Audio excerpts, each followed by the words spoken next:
Hi friends, welcome back. We are working on the Loonie Wallet.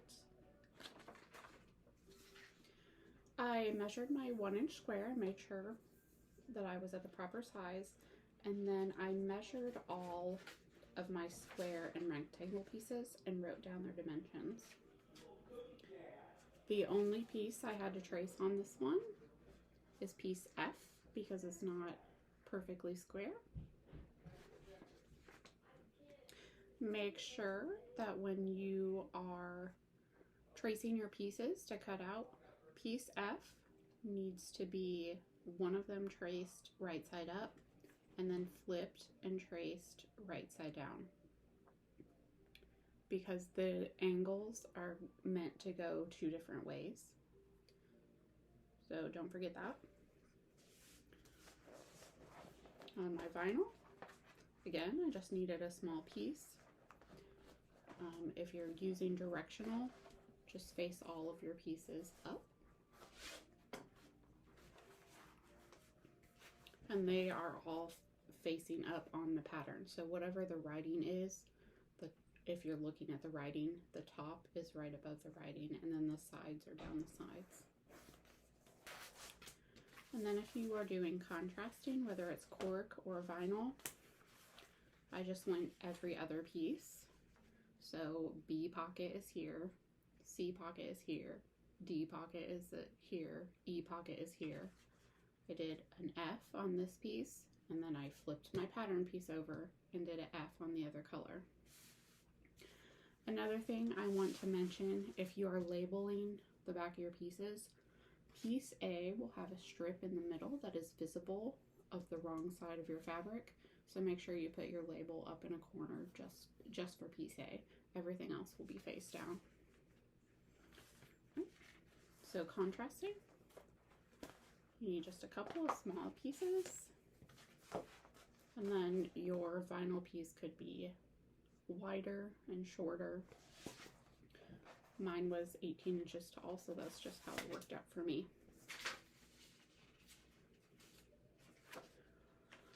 And these are all straight cuts, so I get to cut with my ruler and rotary cutter, and that makes me happy. So we're gonna go ahead and get those cut out.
Alright, so those are just a couple extra from my vinyl just because of how those F pieces worked out. So those will just go in my scrap bucket. I got all of my vinyl cut. Cut my cork one real quick.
trying to see how I can save the largest scrap here. I think I'm going to do it like this.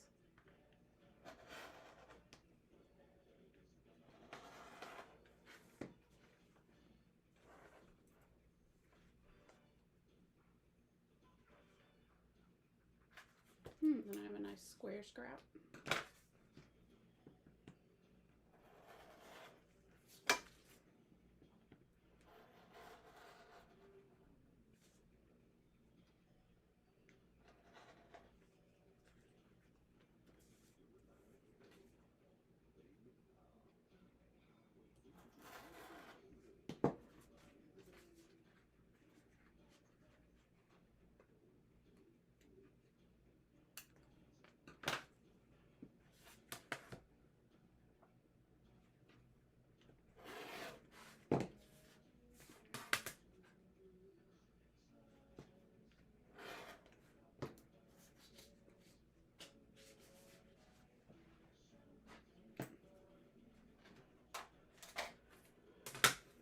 Alright, so we're all cut out.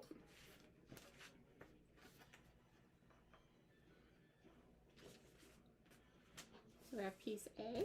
We're just going to lay those wrong sides down for a moment.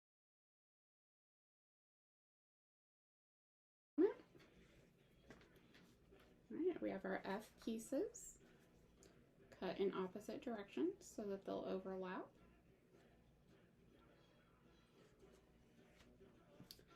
And we have our pocket pieces. Now these should all be the same width, so if you get confused what's up and down, you forgot to label them, that is not correct.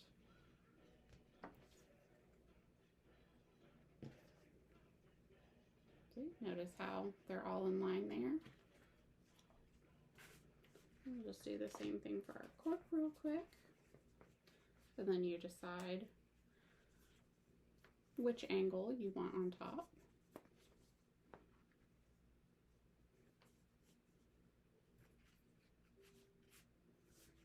And then line up your pocket pieces. And this is how it'll look if you have alternating colors.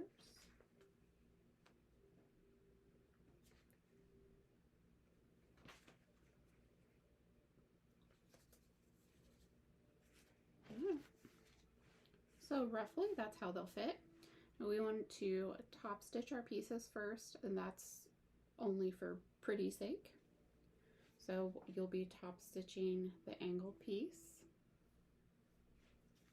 of your F's, and then on your pockets, when they're all lined up, you're going to top stitch this edge. So if you need to turn them over and right where the top is so you know, you can go ahead and do that.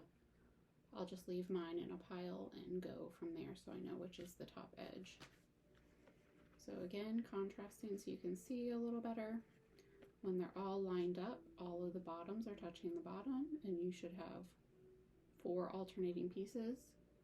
The top stitch will go on the top of the short visible pieces. So we're going to do those real quick, except I'm going to straighten up this one pocket because it's a little crooked.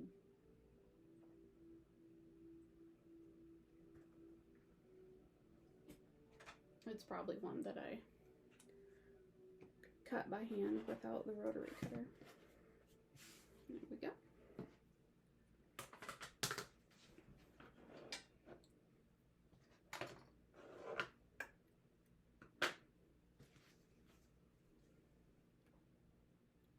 And I'm top stitching at about 1/8 of an inch, again just using my toe as my guide.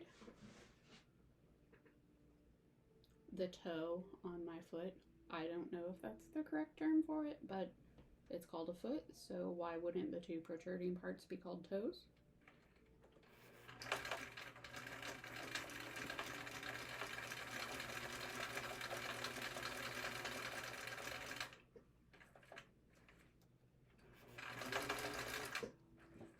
And back stitching at stop and start.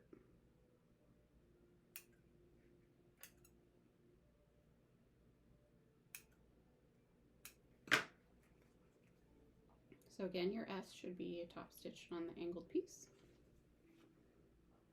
And I'm just going to go through the rest of these pretty quickly.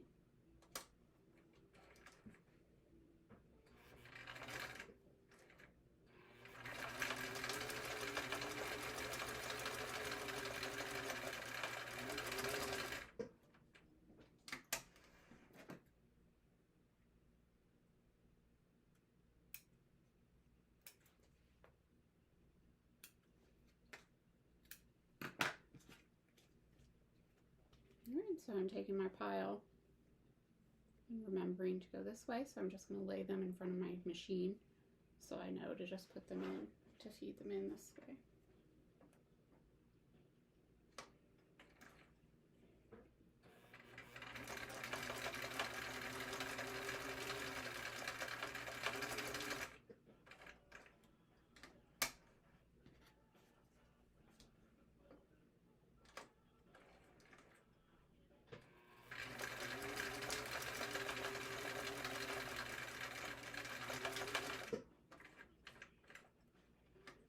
I'm chain stitching these just like you would quilt squares, just to be a little quicker and to use a little less thread since my vintage machine doesn't have automatic cutting.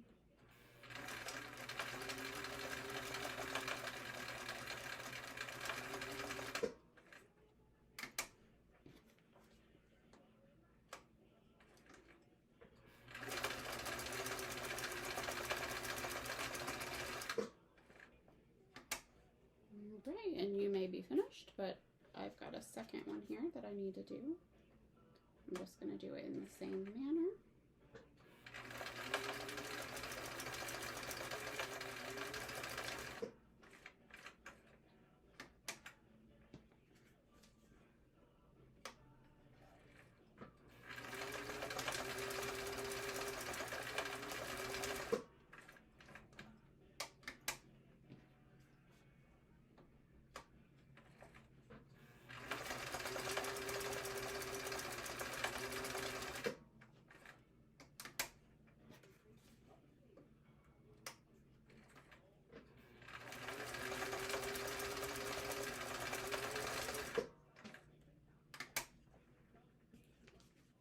And then the angled edges of my F pieces.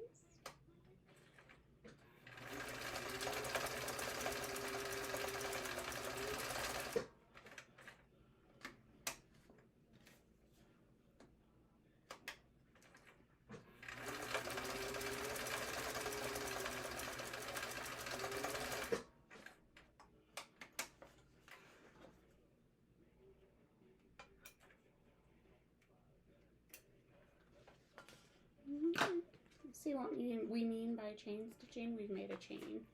And then there's just tiny little threads that I have to snip between each one. That way I don't have that much thread waste after each one. That's how much I have to pull out for my vintage machine.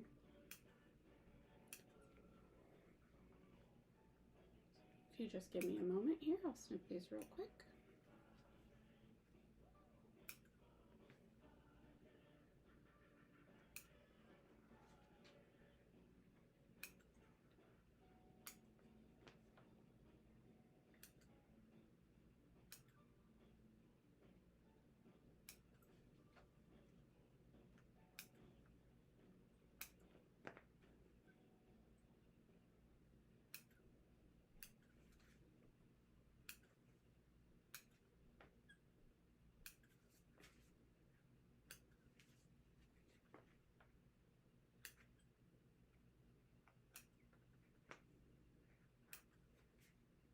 If you're using polyester thread, you might be able to use a lighter and singe these little threads instead of trying to clip them so close.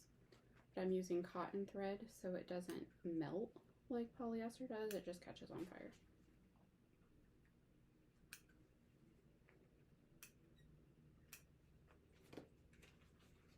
Ask me how I know.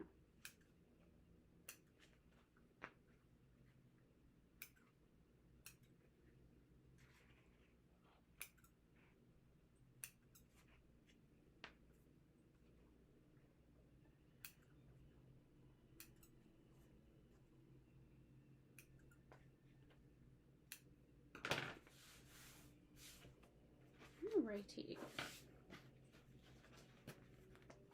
I'm going to do the cork first because I think it's easier for you to see because of the contrasting colors. Right now we should know the tops of our pockets because they're the ones that are top stitched. You're going to start with the largest pocket, which is piece B. We're going to put that face up. We're going to put piece C, which is the next largest, and you're going to match the bottoms and the sides. Now what we want to do is stitch these together on your left side. So don't try to match to the video because I don't know how like backwards or mirrored it's going to show you. So on your left side with the top pockets facing up away from you, we want to stitch the left sides together. And you can do this individually, so you can do C to B and then D and then E. Again, I'm a lazy sewer, and I'm just going to go ahead and match all of my pieces.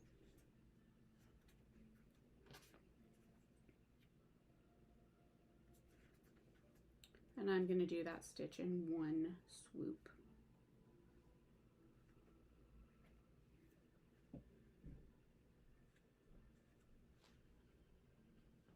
So I'm just shuffling them like a deck of cards or a stack of paper and making sure they're all down on the bottom. And then I'm going to shuffle them again to the side that I'm going to stitch. Make sure everything looks good. And I will clip those edges, and I'm going to put a clip so that it's touching each pocket piece. There. So all these edges are aligned, the bottoms are aligned, all of my pockets are top stitched. And we're going to sew on this side. I'm going to start at the bottom, we're going to backstitch, and we're going to come towards the pockets so I don't have any pockets catching the foot and trying to lift up. Start at the bottom and come down. Again, you can do each pocket sewn individually if that makes you more comfortable.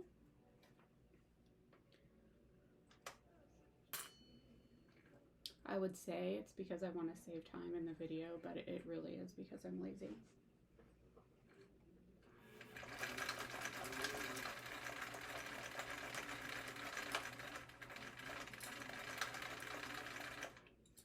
Now I'm going to stop at the second pocket.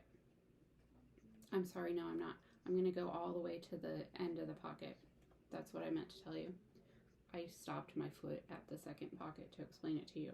But you want to bring that stitch all the way to the end, even though you're not sewing anything together, because it is a finishing top stitch that we're working on. And you do want to back stitch.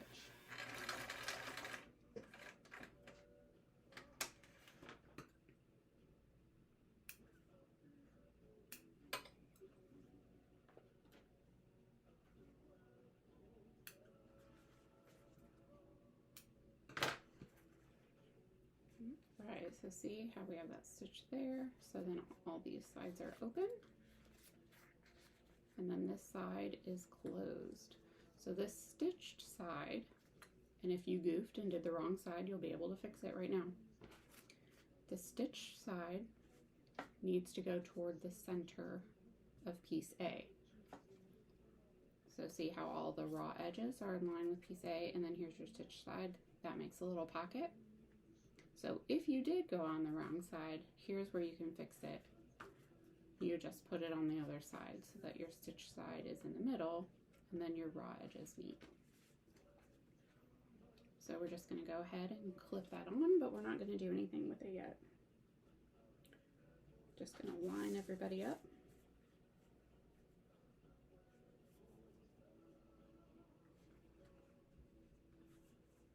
I'm just kind of using my mat here to see if my top of my pocket is straight. So whichever line it hits on this side, I want it to hit the same line on this side. And I'll know that it's going straight across whether my edges are lined up or not. I'm going to clip that down.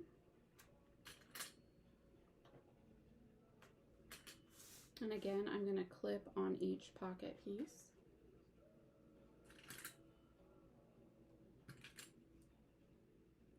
Just so they stay where I want them to be.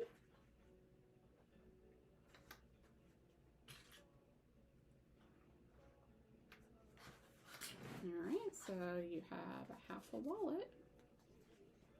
And if this really bothers you that the inside, this is on my cork, this is a nice black soft felt, and on my vinyl, the vinyl that I chose is a white backing, and it's a nice soft felt, so it really doesn't look like it's the back of anything or a raw edge. It looks purposeful. But if you really don't like it, you can cut a second piece A, put them wrong sides together, and treat it as one piece and continue the steps with us.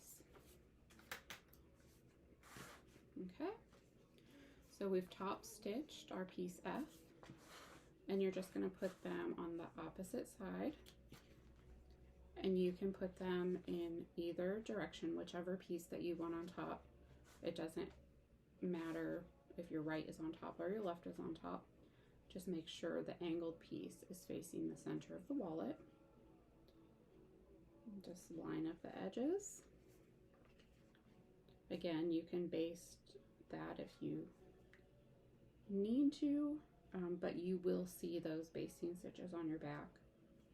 Whereas in the wallet pieces, you won't see the basting stitches if you basted them one at a time. Lining up our edges and our bottoms.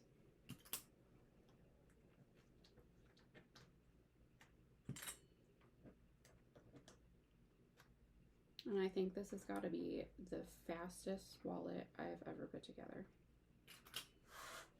It's quick. It uses minimal materials. And it's perfect if you just have a few minutes and you need to make something quick as a gift.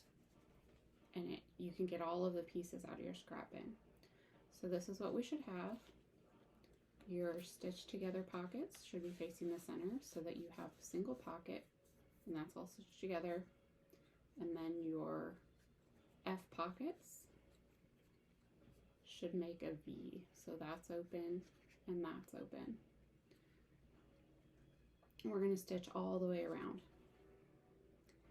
The tricky part is this is the outside of your wallet. So that should be the side that you want your top stitching to be on. It's not absolutely necessary. You can stitch with this side up. It's just if you don't like the way your bobbin stitches look, you will want your bobbin stitches to be on the inside for sure. I'm going to go ahead and stitch like this, even though my bobbin stitches normally look exactly like my top stitching on this machine. But just because this is the outside, so this is where the top stitching should be, that's the way I'm going to do it. So you're just going to use your stiletto and make sure that your pocket pieces are all laying flat as you go through. And you're going to need to back stitch. So I'm just deciding where I want that back stitch to be.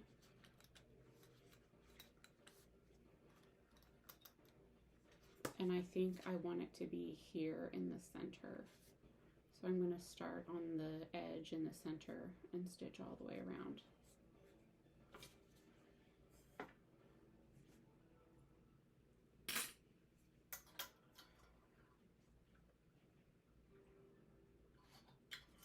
We should have a 1/4 inch seam allowance built in. I'm just going to check my cards and look at. I have plenty of stitching over here. So I am going to do that good 1/4 inch seam allowance, and then I can trim all the way around my edge and end up having a nice 1/8 inch allowance with perfect edges everywhere.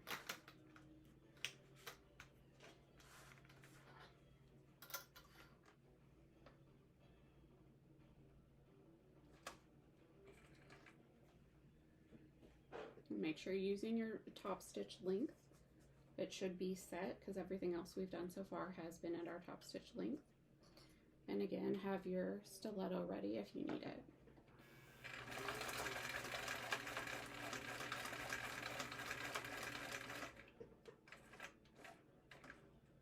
remembering to sink our needle in our corner and let it begin its travel back up before we pivot.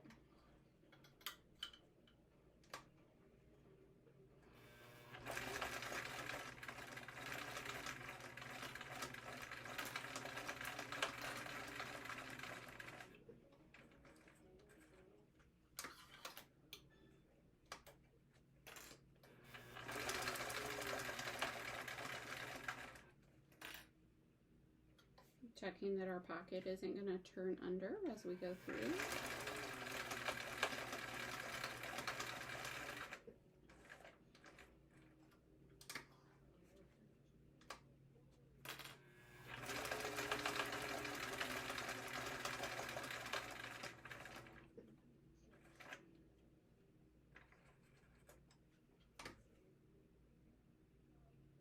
Let's go a smidge more on that one.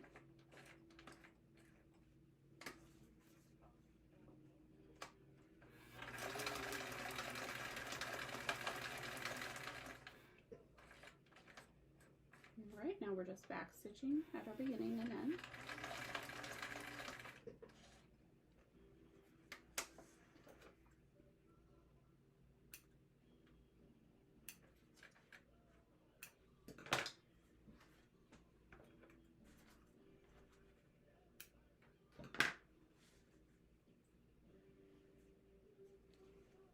So we're all stitched all the way around.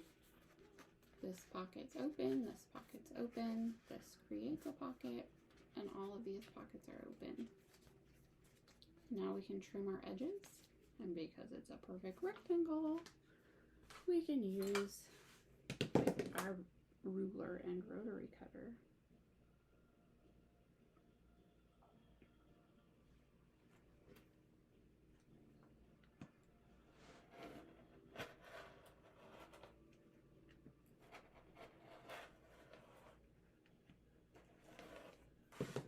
There's several layers there, so I just wanted to make sure I got all of them.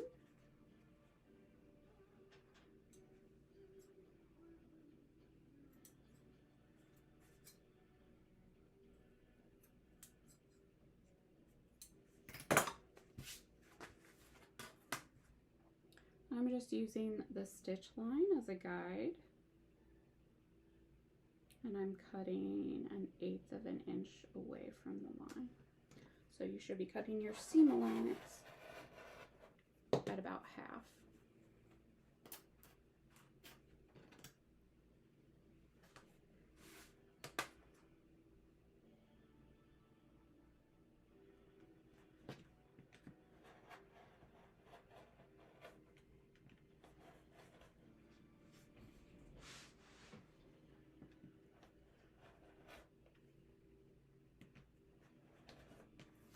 Standing up to get better leverage there.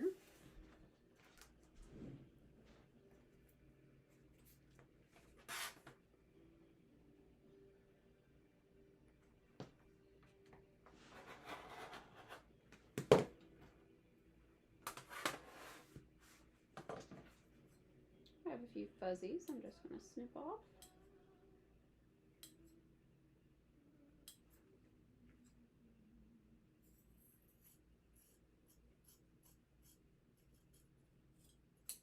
There we go.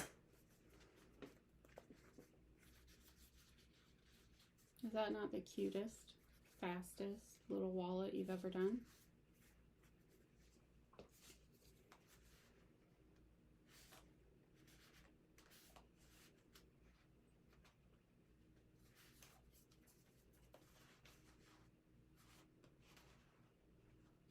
It's the cutest little gift card stocking stuffer ever. If you have thicker materials, you may be resisting here. You can add a magnetic snap here, and then it'll snap closed. And you can also just give it a good crease and put something heavy on top of it for a few days to give it that memory crease, and then it'll continue to crease on its own.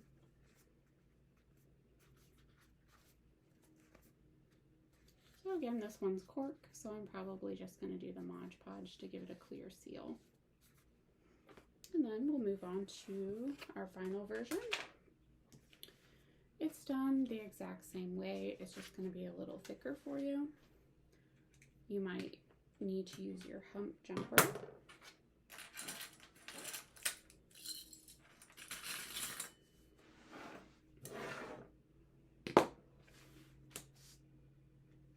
We'll start with our pockets.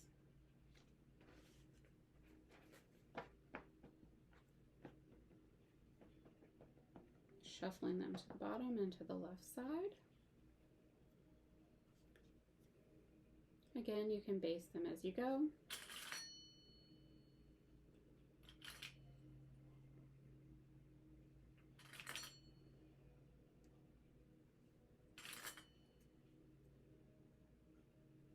Stitch all the way up that side, back stitching at the bottom and the top.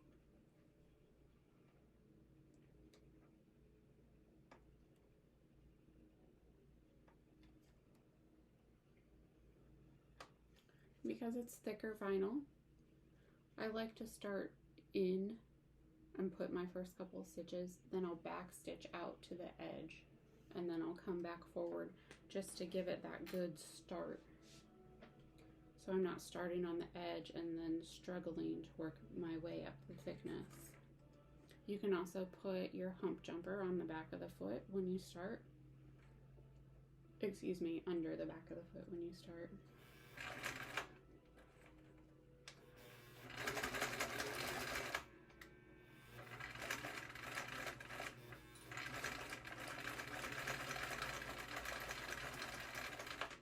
Remembering to come all the way to the edge of that single pocket and back stitching.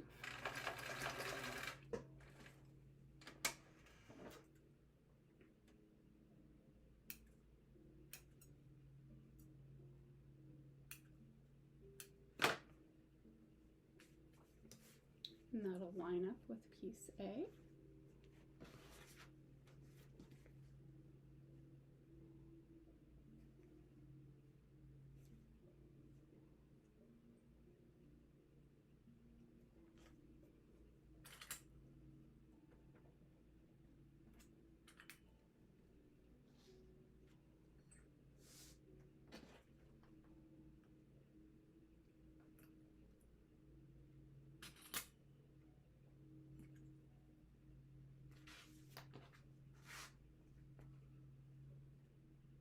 And then just deciding which pocket you want on top. I don't think I have a preference on this one.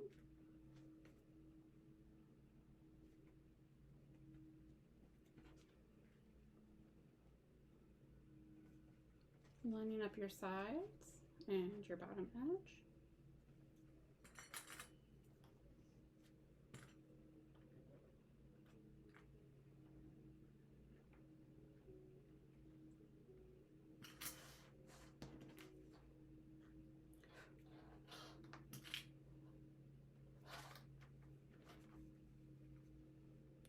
And we're ready to top stitch, and again I'm going to top stitch from the outside of the wallet.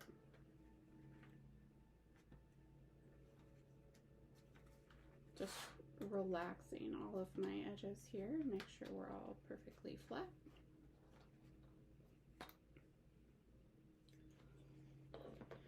Instead of starting in the center here like I did before, I am at 5 layers of vinyl right here. So I'm actually going to start, it would be at the bottom of the pockets toward the center, but I'm going to start here where my foot is completely flat. I'm going to back stitch in the beginning, and then as I go around and I come up to that stitching, I'm going to back stitch again on the thinner part. That way I don't have to have my foot travel up a hump. I'm going to be on the hump, and then I'm going to go off of it.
I've got my needle coming right up to that hump,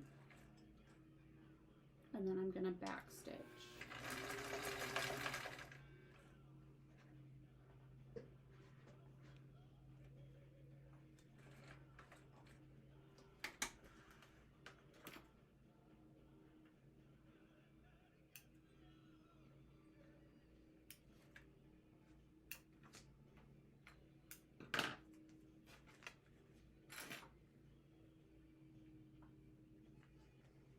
Alright, so there's your pockets, inside pocket, V-shaped pockets, your outside.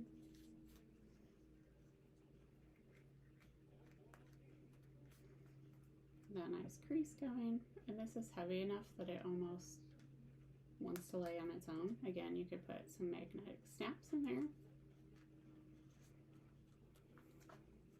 You could also, for cuteness, do a fold over elastic. I think I actually have a piece here. Oh, there it is. I have this scrap piece. This is actually picot elastic, and it's just tied in a knot. That's what I keep my machine cord in. But you could do a coordinating piece, and even with that knot, you could tie a bow. But I think the knot's kind of cute. You can bring that elastic over it, so you kind of have that bow. You can do that just for the gift giving, like as the simple packaging, or it could be as part of the wallet, and they can always have that holder on it. And again, you could keep something heavy on it just to give it that memory shape. And you can trim your edges if you need to. And this one I probably will edge coat. So I'll do Mod Podge, base coat, black, and then the iridescent top coat to make it shimmery.